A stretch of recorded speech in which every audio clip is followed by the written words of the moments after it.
La Bible révèle que la fin de toute chose est proche et que Dieu appelle tout homme à pouvoir se réjouir de la seconde venue de Jésus-Christ. L'objectif de cette présentation est de vous préparer à être du nombre de ceux qui gardent les commandements de Dieu et le témoignage, la foi de Jésus-Christ.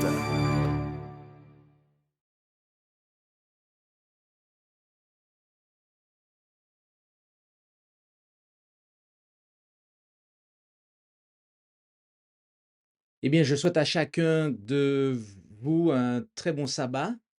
Bienvenue à ce moment. Et nous allons, durant cette heure, poursuivre notre, notre série sur les signes des temps et commencer ce nouveau volume, volume 7, en cette nouvelle année qui correspond à l'année 2024. Et avant de ce faire, nous allons invoquer la présence du Seigneur par la prière et je vous inviterai à pouvoir prendre avec moi la position qu'il convient afin que nous puissions invoquer notre Dieu.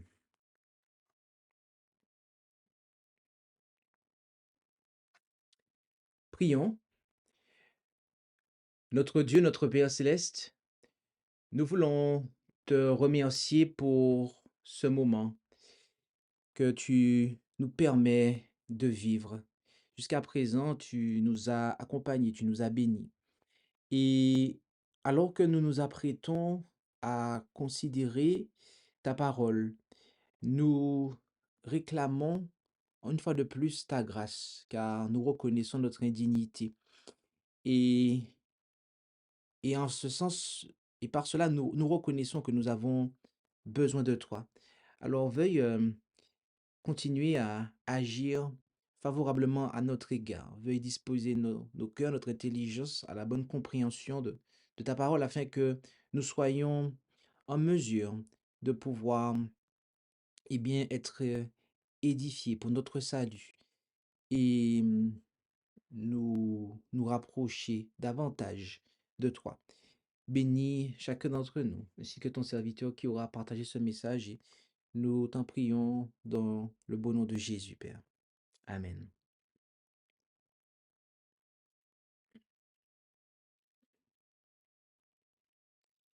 Comme nous l'avons dit tout à l'heure, nous allons avoir ce nouveau volume des signes des temps, le volume 7, et il s'agira pour nous de considérer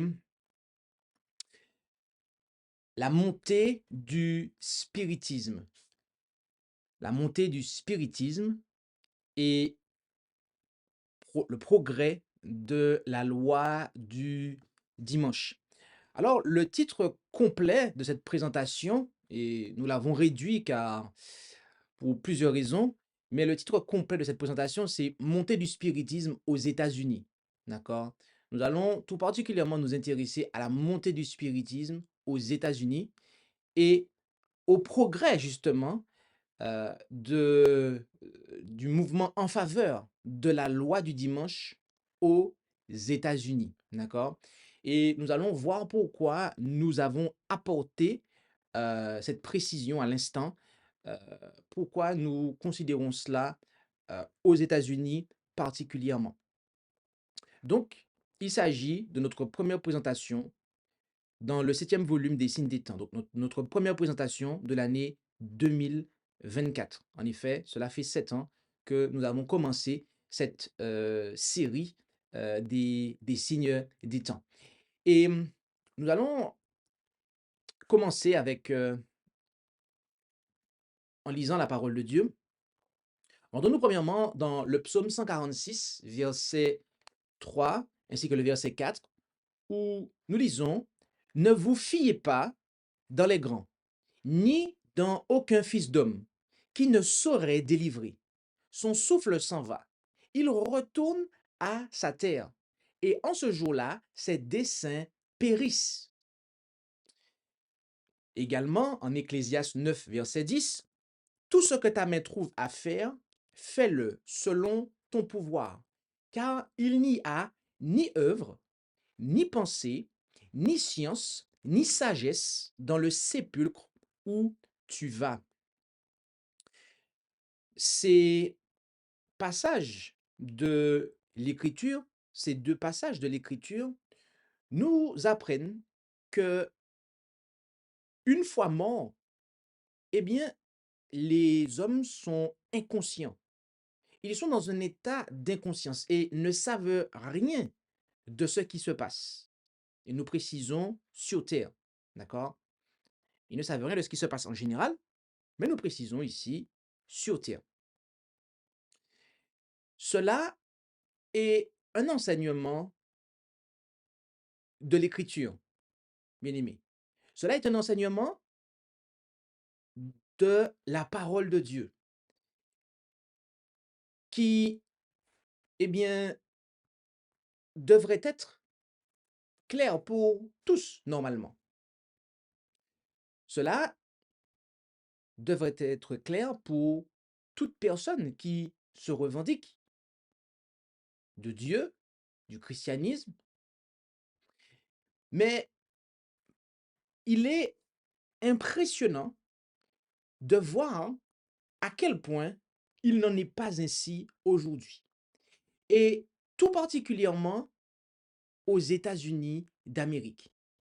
Et nous allons, à la fin de cette présentation, voir pourquoi nous nous focalisons sur les États-Unis d'Amérique. À la fin de cette présentation, je viens de dire, nous allons voir pourquoi, eh bien, nous nous focalisons sur cela aux États-Unis d'Amérique. Il y a une étude qui a été réalisée par le Pew Research Center et sur son site même, donc en date du 23 août 2023, ils ont dit de nombreux Américains déclarent avoir interagi avec des parents décédés en rêve ou d'une autre manière. Selon une récente enquête du Pew Research Center, de nombreux Américains déclarent que leurs relations avec leurs proches se poursuivent au-delà de la mort, d'une manière ou d'une autre. Près de la moitié des adultes américains, à savoir 53%, oui, vous avez bien entendu, 53%, d'accord, des adultes américains déclarent avoir déjà reçu la visite de membres de leur famille décédés, en rêve ou sous une autre forme. Et une part importante d'entre eux affirment avoir eu des interactions avec des parents décédés au cours des 12 derniers mois. 34% ont senti la présence d'un parent décédé. 28% ont raconté leur vie à un parent décédé. 15% ont vu un membre décédé de leur famille communiquer avec eux. Au total, 44% des Américains déclarent avoir reçu au moins l'une de ces trois expériences. OK, je reprends. Au total, 44% des Américains déclarent avoir vécu au moins l'une de ces trois expériences au cours de l'année écoulée. Bien aimé, cela est quelque chose de véritablement saisissant. Lorsque j'ai pris connaissance de cette information, eh bien, cela était totalement saisissant pour ma personne. Car, voyez-vous, vous avez plus de la moitié des adultes américains qui déclarent avoir reçu la visite de membres de leur famille décédés. L'Amérique, l'Amérique. Nous allons garder des commentaires pour dans quelques instants. Mais poursuivons. Poursuivons avec d'autres aspects, d'autres déclarations et de cette enquête, d'accord? De ce sondage. OK? Ce que nous avons lu ici, ce sont des extraits. OK? Nous allons afficher d'autres extraits pour vous. les femmes sont plus susceptibles que les hommes de déclarer avoir eu ce type d'interaction avec des membres décédés de leur famille. Les personnes modérément religieuses sont plus susceptibles que les autres, y compris celles qui sont très religieuses et celles qui ne le sont pas, d'avoir vécu ces expériences. En ce qui concerne la religion, environ la moitié ou plus des catholiques, 58%, des membres de la tradition protestante historiquement noire, 56%, et des protestants traditionnels, 52%, disent avoir vécu au moins l'une de ces trois expériences au cours de l'année écoulée, soit nettement plus de 35% des protestants évangéliques qui affirment la même chose. Environ la moitié des Américains non affiliés à une religion, donc athées, agnostiques, et ceux qui déclarent n'avoir aucune religion en particulier, affirment avoir déjà reçu la visite d'un parent décédé, en rêve ou sous une autre forme. En clair, ici, nous voyons avec cette deuxième diapo qui contient des extraits de cet article qui nous relate les résultats de l'enquête, eh bien que vous avez 58% des catholiques américains qui, eh bien, euh, on déclare avoir reçu des communications, des visites de personnes qui sont décédées. Vous avez 56% des protestants noirs américains et vous avez 52% des protestants traditionnels. Et vous avez près de la moitié, 48% des, des, de ceux qui ne sont pas affiliés à une religion, eh bien, qui déclarent avoir reçu la visite d'un parent décédé. Bien aimé, cela est, est énorme.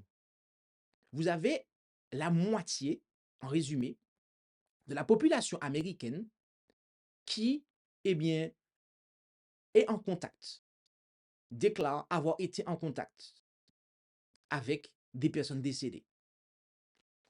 Et nous avons aussi affiché pour vous, donc en troisième diapo, les résultats graphiques de l'enquête. Donc c'est en anglais. Nous vous prions de nous excuser car ils étaient non traduisibles automatiquement. Donc nous avons, pour des raisons de simplicité, directement mis le résultat brut. Mais vous voyez en fait les chiffres qui apparaissent ici et notamment le détail. Tout cela, vous le retrouvez bien sûr sur l'article original dont le lien est en bas de diapo depuis les trois diapos précédentes. Bien aimé, l'écriture est claire. La parole de Dieu est plus que claire au sujet de l'état des morts. Néanmoins, le peuple américain, qui est le peuple, eh bien, où les, les, les croyants, notamment protestants, eh bien, sont majoritaires, eh bien, vous avez la moitié de ce peuple qui, alors que la parole de Dieu dit quelque chose, nous enseigne quelque chose de très clair sur l'état des morts, à savoir qu'ils sont inconscients, eh bien, il déclare avoir des contacts avec les morts. L'Amérique, bien aimé, je vous le rappelle pour ceux qui ne le savent pas, mais est le pays où les protestants persécutés par la papauté en Europe se sont réfugiés. D'accord? L'Amérique a été une terre d'accueil pour ces hommes et ces femmes qui ont été persécutés en Europe par la papauté. Et vous avez la moitié de cette population, à l'heure actuelle, qui est en contact avec les morts. Et nous allons voir que cela est véritablement un signe des temps. Cela est véritablement un signe et quelque chose qui est très significatif et très grave, qui est significativement parlant très grave. En effet, en 1 Timothée 4, verset 1, il nous est dit que l'Esprit dit expressément que dans les derniers temps, quelques-uns se détourneront de la foi, s'attachant à des esprits séducteurs et à des doctrines de démons. Paul déclara à Timothée que dans les derniers temps, les gens allaient s'attacher à des esprits. Comment? Bienfaiteurs? Non, des esprits séducteurs. Qui allaient leur donner quoi? Des doctrines qui émanent d'où? Du ciel? Non. Des anges déchus, des démons. Et en Apocalypse 16, verset 14, il nous est dit que ce sont des esprits de démons qui font des prodiges, qui vont vers les rois de la terre et du monde entier, afin de les rassembler pour le combat du grand jour du Dieu Tout-Puissant. Bien-aimés, ceux qui pensent communiquer avec les morts, eh bien, communiquent en réalité avec des démons. Oui, ceux qui pensent être en communication avec des morts, leurs, leurs parents, leurs amis, leurs proches qui sont décédés, eh bien, ils sont en réalité en communication avec des démons. Ils sont en réalité en communication avec des démons. Et c'est là, c'est là le problème. Maintenant, cela en soi est déjà grave. Cela en soi est déjà grave. Mais certains pourraient dire, hmm, d'accord, mais quel est le danger derrière cela? Alors, si déjà savoir que vous êtes en communication avec des démons ne vous pose pas un problème, il y a déjà un problème dans ça, en fait. Oh oui, il y a déjà un problème. Mais peut-être on veut comprendre. Peut-être qu'on est curieux, on doute. On se pose la question, mais c'est quoi le danger qu'il y a derrière? Ah, intéressons-nous à un cas biblique. En 1 Samuel 28, versets 8, 11 et 15, nous lisons, alors Saül se déguisa et prit d'autres habits et s'en alla, lui et 2 hommes avec lui. Et ils arrivèrent de nuit chez cette femme. Et Saül lui dit, prédis-moi, je te prie, par la magie, et fais-moi monter celui que je te dirai. Verset 11. Alors la femme dit, qui veux-tu que je fasse monter? Et il répondit, fais-moi monter Samuel. Verset 15. Et Samuel dit à Saül, pourquoi m'as-tu troublé en me faisant monter? Saül répondit, je suis dans une grande détresse, car les Philistins me font la guerre, et Dieu s'est retiré de moi, et ne m'a plus répondu, ni par les prophètes, ni par les songes. Et je t'ai appelé, afin que tu me fasses connaître ce que je dois faire.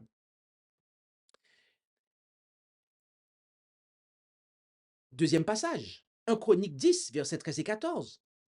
Ainsi mourut Saül à cause de la faute qu'il avait commise contre l'Éternel au sujet de la parole de l'Éternel qu'il n'avait point observée, et aussi parce qu'il interrogea et consulta ce qui évoque les esprits. 14. Il ne consulta point l'Éternel, et l'Éternel le fit mourir et transféra la royauté à David, fils d'Isaïe. Bien-aimés, notons ici un certain nombre de points. Dieu, par le biais de son prophète Samuel, avait parlé à Saül pour lui dire de faire un certain nombre de choses. Saül n'a pas écouté Samuel.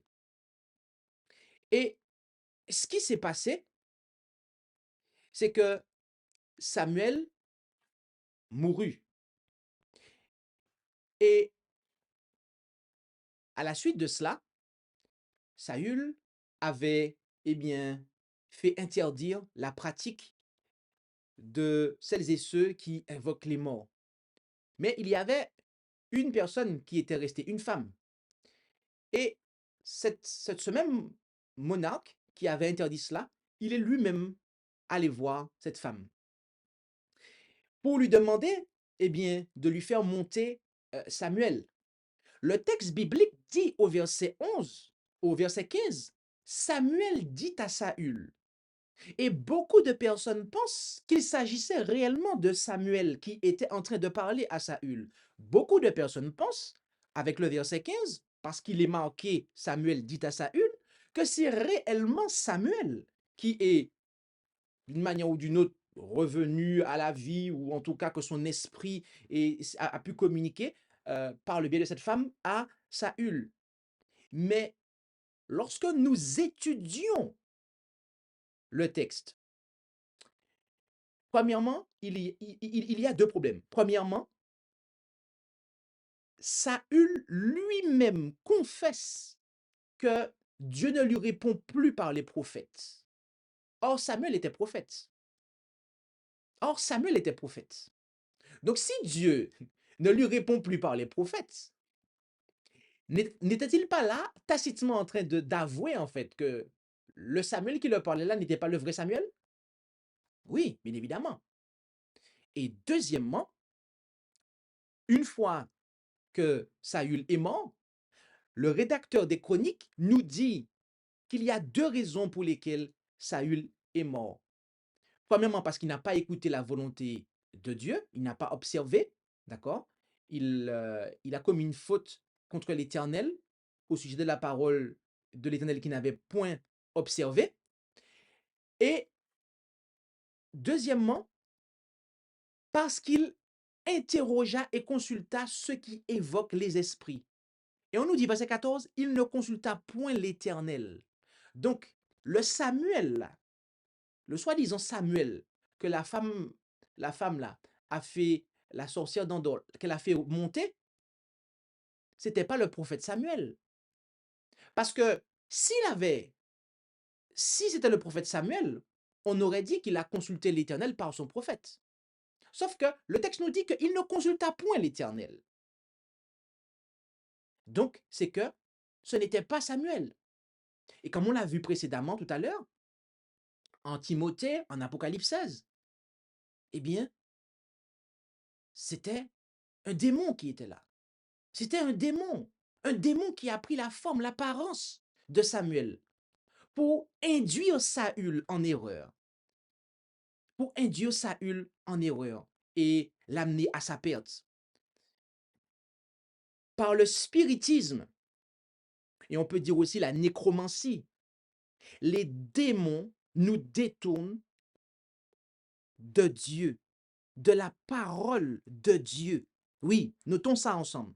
Par le spiritisme, la nécromancie, les démons, les anges déchus, qui sont ennemis de Dieu, qui ne travaillent pas pour le Dieu des cieux, le créateur du ciel, de la terre, de la mer et des sources d'eau, ils nous détournent de la parole de Dieu. Et voilà le problème. Voilà la gravité de ce qui se passe aux États-Unis en ce moment. C'est que vous avez plus de la moitié de la population américaine, ok, pays en tête du protestantisme, d'accord? Le peuple de la Bible, entre guillemets, d'accord? Qui a la Bible, qui proteste, qui, soi-disant, eh bien, s'oppose aux agissements de Rome, du pape, ok? Puisque c'est ça le protestantisme. Eh bien, ils sont en train d'être en communication avec qui? Avec des démons, en fait. La moitié de la nation américaine, nous le répétons, la moitié de la nation américaine, à l'heure actuelle, est en communication avec des démons, chers frères et sœurs, bien-aimés. Vous vous rendez compte de ça? C'est grave. C'est extrêmement grave. Et voyez-vous, on a vu que lorsque vous êtes en communication avec des démons, en pensant l'être avec les personnes que vous avez connues qui sont mortes, eh bien, les démons, en fait, vont vous détourner de la parole de Dieu. Ils vont vous détourner de la parole de Dieu. Donc, question, lorsque vous avez la moitié d'une nation qui est en communication avec des démons, pensant l'être avec leurs morts, leurs bien-aimés qui sont morts. Qu'est-ce qui va se passer? Eh bien, les démons qui leur apparaissent, les démons qui parlent avec eux, d'accord, sous couvert de l'identité, d'une usurpation de l'identité de leurs amis qui sont morts, eh bien, ils vont les détourner de la parole de Dieu. Et voyez-vous, ce que nous allons voir là est emblématique. Maintenant, là, ce que nous allons voir à partir de maintenant est emblématique de ce qui se passe aux États-Unis en ce moment. Et ceux qui ont considéré les numéros précédents qui portaient sur le même sujet, nous avons montré que cela n'est pas un cas isolé. Mais ce que nous allons voir maintenant, bien aimés, je le répète, ce que nous allons voir maintenant est emblématique et vraiment significatif.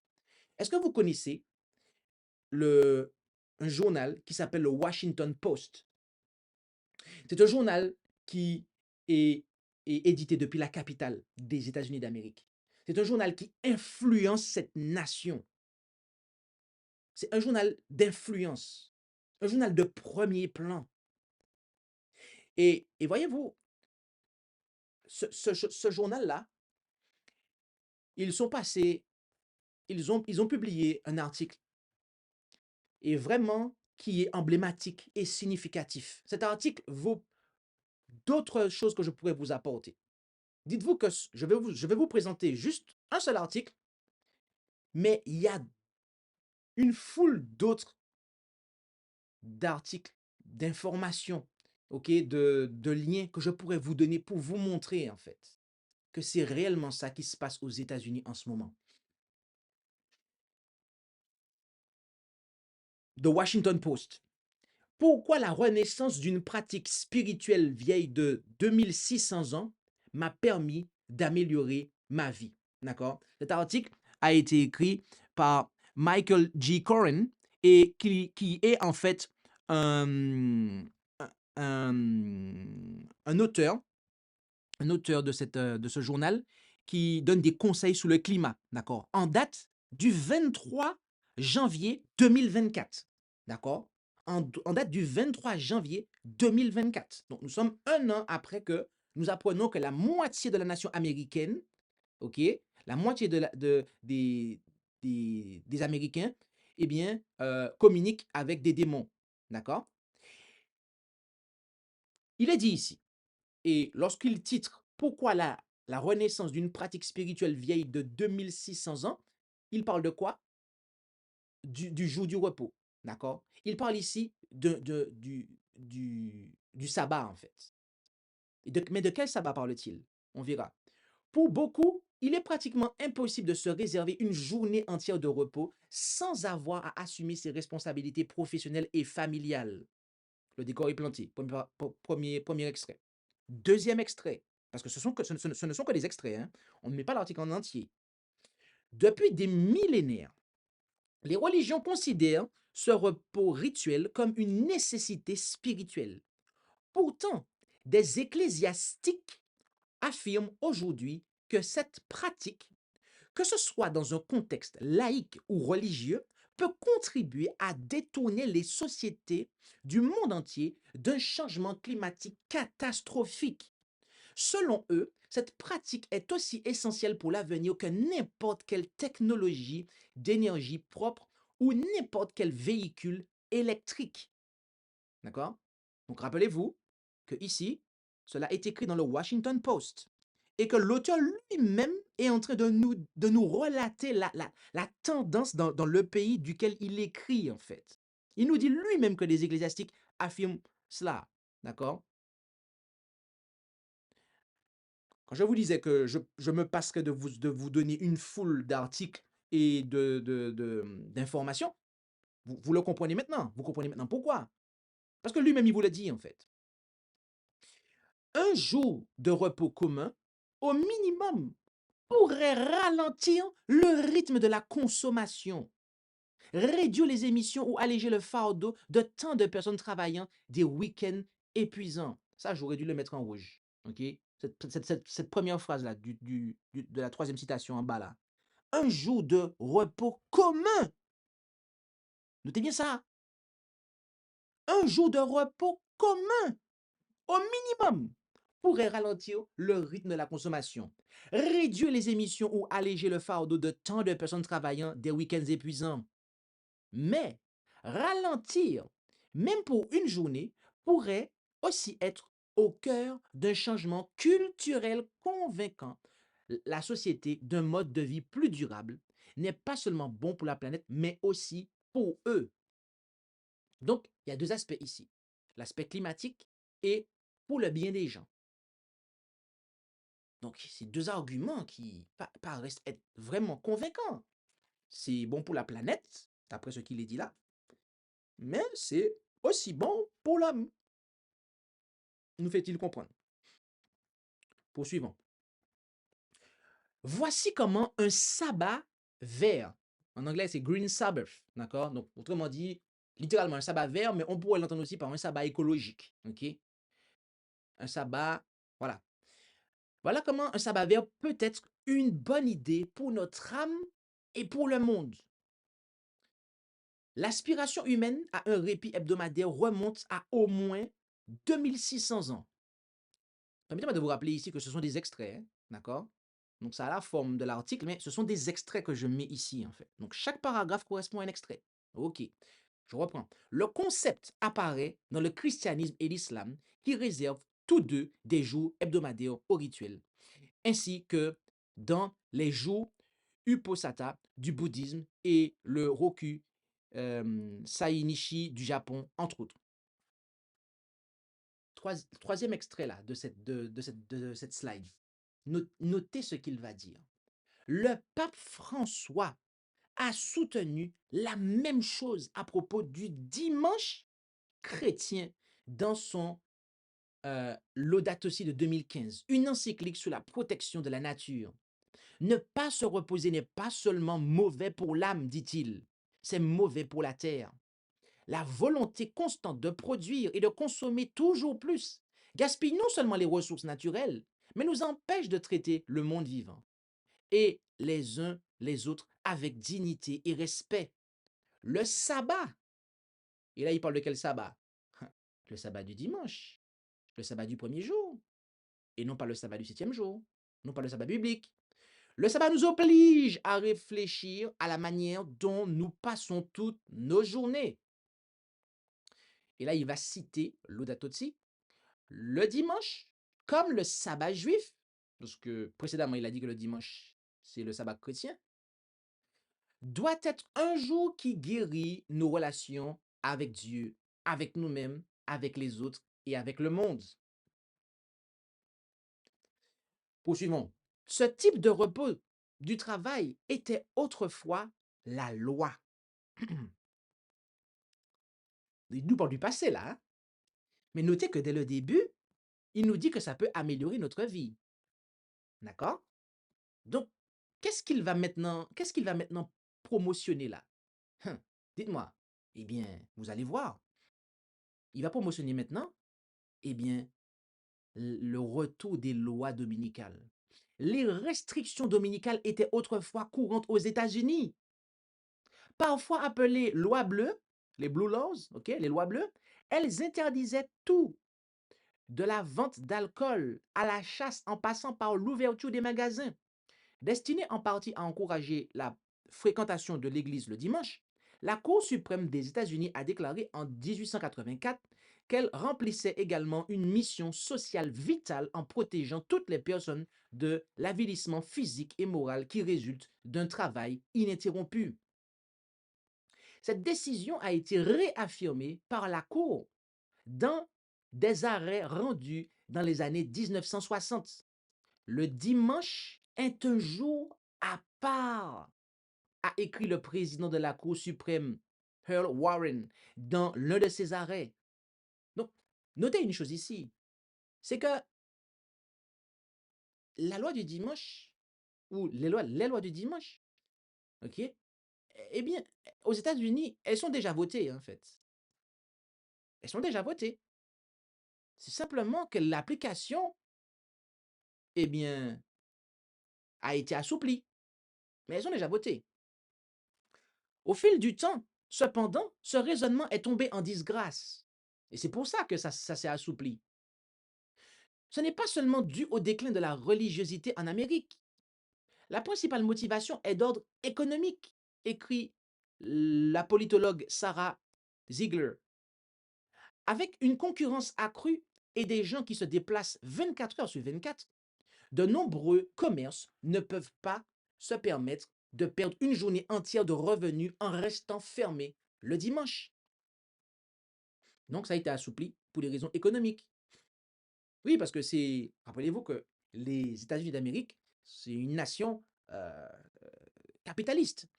Donc, l'argent passe avant. Donc, c'est pour ça qu'ils ont assoupli ça. Une période, une période universelle de repos et de remise à zéro est réapparue à maintes reprises comme un moyen de créer un monde plus juste, déclare-t-il. C'est une demande difficile, mais cela ne veut pas dire que ce n'est pas une demande valable, déclare Scorch, le spécialiste de l'histoire juive à l'université de Potsdam, qui plaide en faveur de son retour. Notez ici qu'il fait allusion à Scorch, qui est spécialiste de l'histoire juive et qui plaide quoi? Qui plaide en faveur du retour des Blue Laws, c'est-à-dire de la loi du dimanche. Ce monsieur est spécialiste de l'histoire juive, un peuple qui, de tout temps, a observé le sabbat du septième jour, et néanmoins, ce monsieur, eh bien, est en faveur de la loi de l'application de la loi du dimanche, en fait.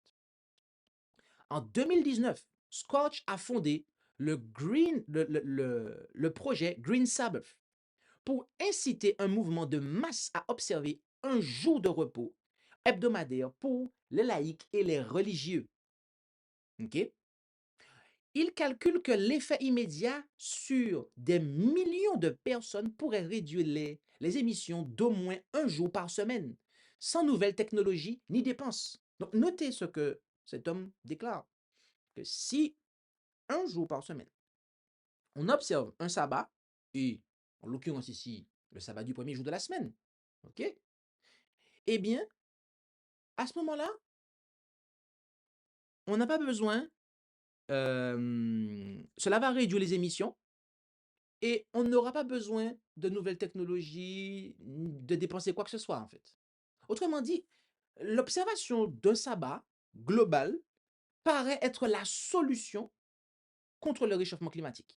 Ok? Mais, poursuit-il, la pratique de ne rien faire, affirme-t-il, peut inciter les gens à changer leur mode de vie tout au long de l'année, et pas seulement le jour du sabbat, en faisant appel à un ancien rituel humain plutôt qu'à la raison ou même la religion. Nombreux sont ceux qui se rapprochent progressivement d'une sagesse ancestrale. Donc, autrement dit, l'auteur ici, rappelez-vous, nous sommes dans les colonnes du Washington Post. Et cet auteur, ce journaliste, est en train de nous donner le pouls de la nation américaine à ce sujet. Et il dit que nombreux sont ceux qui se rapprochent progressivement d'une sagesse ancestrale. Et plus précisément, dans ce paragraphe-là, il va en fait, pour inciter son peuple à faire ça, et à aller dans ce sens-là, il va montrer que dans le monde entier, ça se fait. En quoi? En observant un sabbat technologique et en renonçant aux écrans pendant 24 heures. Mexico et Bogota cèdent leurs rues à des dizaines de milliers de cyclistes et de piétons tous les dimanches. Dans le comté de Bergen, dans le New Jersey, un code postal qui se targue d'avoir plus de ventes au détail que tout autre aux États-Unis, grâce à ces 4 immenses centres commerciaux, les habitants ont réaffirmé les lois dominicales interdisant de nombreuses ventes au détail au nom d'une communauté plus juste. Donc là, il prend un exemple aux États-Unis même. Il a pris un exemple en dehors des États-Unis, Mexico et Bogota, d'accord? Et là, il prend un exemple aux États-Unis même, dans un comté, d'accord?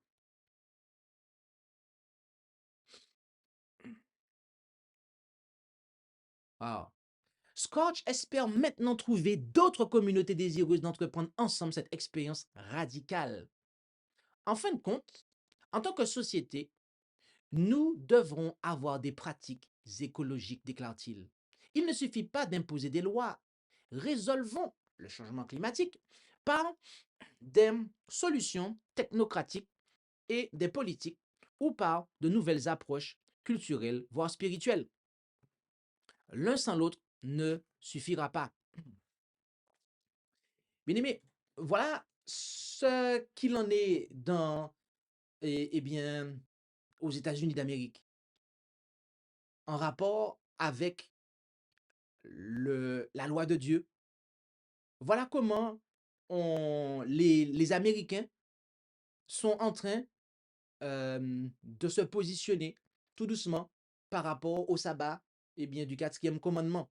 Nous voyons que dans la nation où la moitié de la population communique avec des démons, eh bien, que le concept de loi du dimanche et de son respect est en train de progresser. Vous avez dans un journal de renom qui influence la nation, vous avez un tel article. Et cet article vaut tous les articles que je pourrais vous présenter.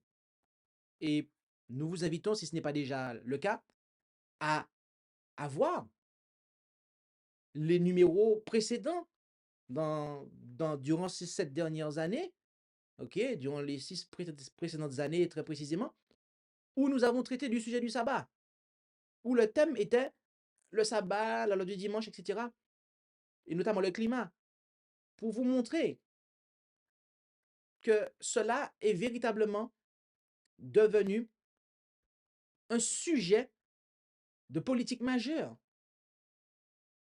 Je ne vous rappellerai pas que le président Joe Biden a fait sa campagne présidentielle sur l'encyclique Laudato Si. Cela était dans sa campagne, dans ses objectifs de campagne, de faire respecter cette encyclique qui promeut le dimanche. D'accord? Et donc, nous voyons que ces choses sont véritablement en progression. Vous avez le spiritisme vous avez une montée du spiritisme aux États-Unis d'Amérique et on observe une progression de la loi du dimanche à l'égard de son application. Parce qu'elles sont déjà votées, ces lois. D'accord? Mais on voit la progression de la mentalité qui veut revenir à l'application de la loi du dimanche, en fait. Bien-aimés, la parole de Dieu nous dit en Apocalypse 13, versets 11, 12, 16 et 17. Puis je vis une autre bête monter de la terre, laquelle représente les États-Unis, qui avait 2 cornes semblables à celles d'un agneau, et elle parlait comme un dragon. Elle exerçait toute la puissance de la première bête, celle qui monte de la mer, à savoir la papauté, en sa présence. Et elle faisait que quoi? Que la terre et ses habitants adoraient la première bête dont la plaie mortelle avait été guérie. Et elle faisait que tous, petits et grands, riches et pauvres, libres et esclaves, prenaient une marque à la main droite ou au front. Et personne ne pouvait acheter ni vendre s'il n'avait la marque ou le nom de la bête ou le nombre de son nom. Bien-aimés, la parole de Dieu nous dit que les États-Unis d'Amérique, vont influencer le monde à suivre la papauté. Ils vont, agir pour que le monde, pour que les habitants de la terre, puissent prendre la marque de la bête. Qu'est-ce que la marque de la bête? Qu'est-ce que la marque de la bête? Dans la parole de Dieu, il nous est dit en Exode 31, verset 13, « Et toi parle aux enfants d'Israël et dis seulement, vous observerez mes sabbats, car c'est un signe entre moi et vous dans toutes vos générations, afin qu'on sache que c'est moi l'Éternel qui vous sanctifie. » Et nous voyons en Romains 4, verset 11 qu'un signe est synonyme de sceau. En effet, il reçut le signe de la circoncision comme un sceau. Donc, le sabbat, c'est un signe, c'est un sceau. C'est le sceau de Dieu. En effet, il contient les 3 caractéristiques d'un sceau. Le nom, le titre et le domaine du régent. Le sabbat du quatrième, le quatrième commandement, d'accord, euh, est le seul des 10 qui contiennent les mentions qui sont contenues dans un sceau officiel. Donc c'est véritablement le sceau de Dieu. C'est le commandement qui authentifie les 10 commandements, ce code moral, eh bien, comme ayant pour auteur le Créateur, le Dieu créateur. Et voyez-vous, la marque de la bête n'est rien d'autre que la contrefaçon du jour du repos. En effet, l'Église catholique, plus de 1000 ans avant l'existence des protestants, en vertu de sa mission divine, a changé le jour du samedi au dimanche. Voilà ce qu'ils reconnaissent. Et évidemment, l'Église catholique reconnaît que le changement est son acte. Et l'acte est une marque de son autorité ecclésiastique en matière religieuse. Bien-aimés, nous voyons cela. Nous voyons que la marque de la bête, c'est la sanctification du dimanche. Et la prophétie nous dit que ce sont les États-Unis d'Amérique qui vont promouvoir cela et que le monde entier va suivre, les habitants de la terre vont suivre ensuite. Or, que voyons-nous? Que voyons-nous à notre époque, bien-aimés? Eh bien, nous voyons que cette nation, aujourd'hui, elle a la moitié de sa population qui communique avec les démons. Et que, qu'est-ce qui se passe à ce moment-là? Lorsque nous constatons cela, nous voyons la montée, la progression, en fait, de la mentalité en faveur de l'application des lois du dimanche. Autrement dit, de la marque de la bête, bien-aimés. Oui, c'est ce que nous voyons se faire.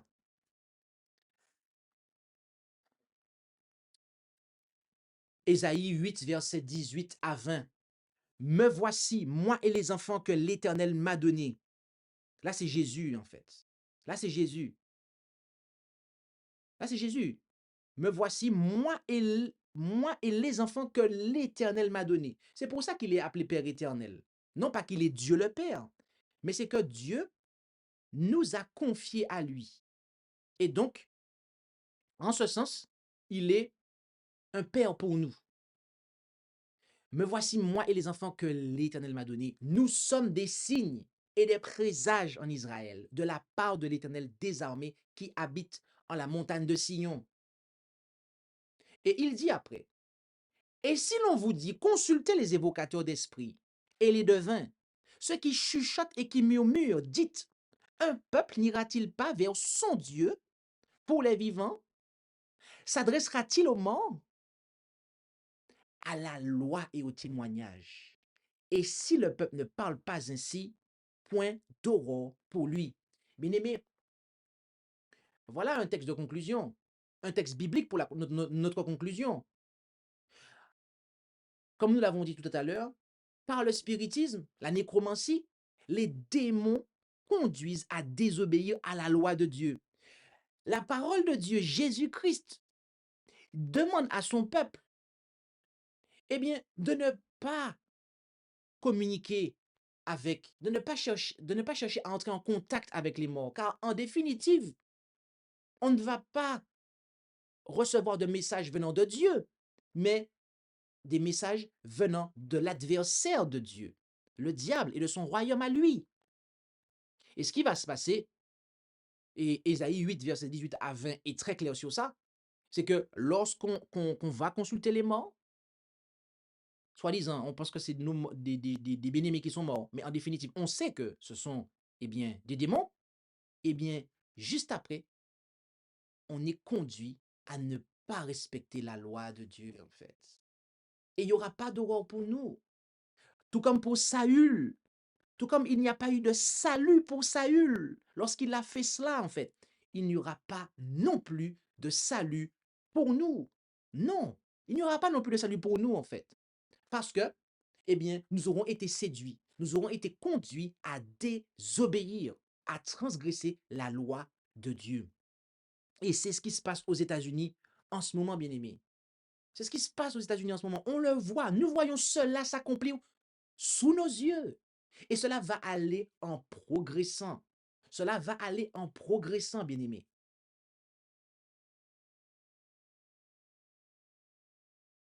Nous vivons vraiment à la fin des temps. Nous vivons vraiment dans les derniers jours, bien-aimés. Nous voyons ces choses se produire sous nos yeux. Sous nos yeux. J'aimerais partager avec vous une déclaration en dehors de la Bible pour justement conforter cette conclusion. Je vis que les saints devaient bien comprendre la vérité présente, qu'il leur faudra défendre par les Écritures.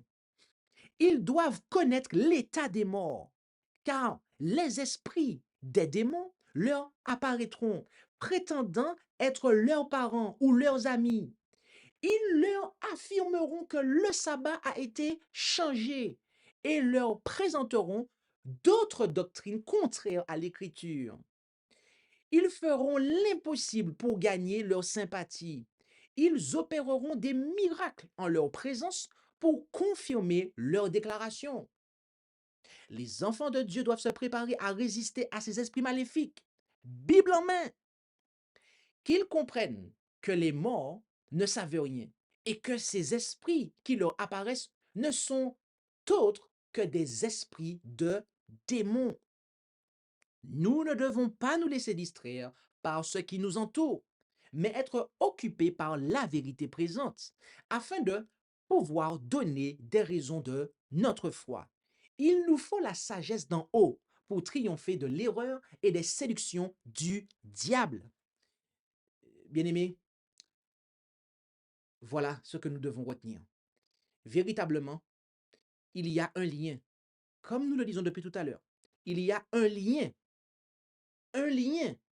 entre la montée du spiritisme et la progression de la mentalité en faveur de l'application des lois du dimanche. Il y a un lien et on le voit sous nos yeux à l'heure actuelle. Ce qu'il y a des années, ce que l'Écriture nous dit, et qu'il y a des années qu'au sein de notre peuple, le témoignage nous a rappelé de ce que l'Écriture nous a dit. Nous le voyons aujourd'hui se produire sous nos yeux. Et cela va aller encore crescendo en montant. Nous vivons cela en ce moment, bien-aimés. Nous vivons réellement ces choses-là. Alors plaise à Dieu, véritablement, que nous soyons affermis, nous soyons établis dans la parole de Dieu, pour que nous puissions, eh bien, aider les gens à ne pas être séduits, pour que nous-mêmes nous ne soyons pas séduits, pour que nous-mêmes nous ne soyons pas séduits, et être en mesure de pouvoir aider d'autres à ne pas être séduits. Puissions-nous avoir nos yeux ouverts, de manière à ce que nous soyons capables de discerner les signes des temps. Amen. Nous allons avoir un tout petit moment de questions-réponses. Et si vous le, vous le souhaitez, si vous avez des questions en rapport avec cette présentation, n'hésitez pas à pouvoir poser vos questions. En attendant qu'il y ait des éventuelles questions, j'aimerais dire quelque chose qui relève d'une parenthèse. Mais le texte nous dit que à la loi et au témoignage, si l'on ne parle pas ainsi, point d'aurore pour le peuple. Et contextuellement parlant, en fait, on voit que le contexte, c'est vraiment l'état des morts, en fait. C'est les gens qui consultent les morts. OK? Et, et voyez-vous, il y a consulté des morts. Il y a consulté des morts littéraux. On va chercher à parler avec des gens qu'on sait qui sont littéralement morts. Mais il y a aussi consulté les morts spirituels. Oui, il y a des gens qui sont morts spirituellement, en fait, et qu'on va consulter.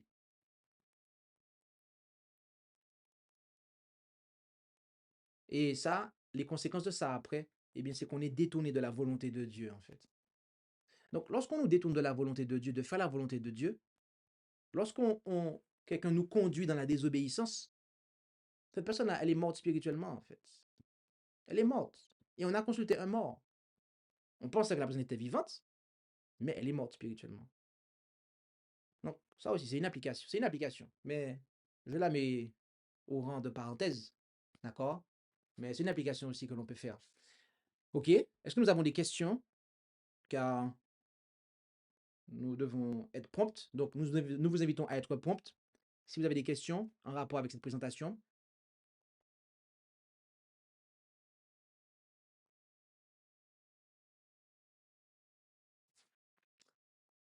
Alors, encore une fois, si vous avez des questions, soyez prompts à pouvoir les poser de façon à ce que nous, nous soyons en mesure de pouvoir terminer dans les temps sans dépasser le temps qui nous est échu.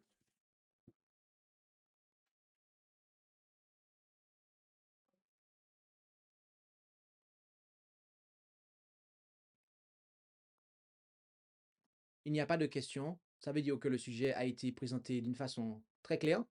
Donc, nous donnons gloire à Dieu pour ça. Et j'ai été encouragé à clôturer. Donc, effectivement, nous allons prier pour clôturer. Et je vous invite à vous joindre à moi pour la prière finale.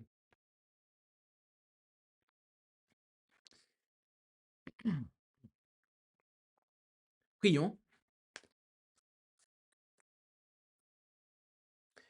Notre Dieu, notre Père céleste, nous voulons te remercier pour ce moment que nous avons passé dans l'étude de ta parole et au travers de laquelle tu nous as montré que les morts ne savent rien. Les morts ne savent rien, qu'ils sont dans un état d'inconscience totale et que lorsque nous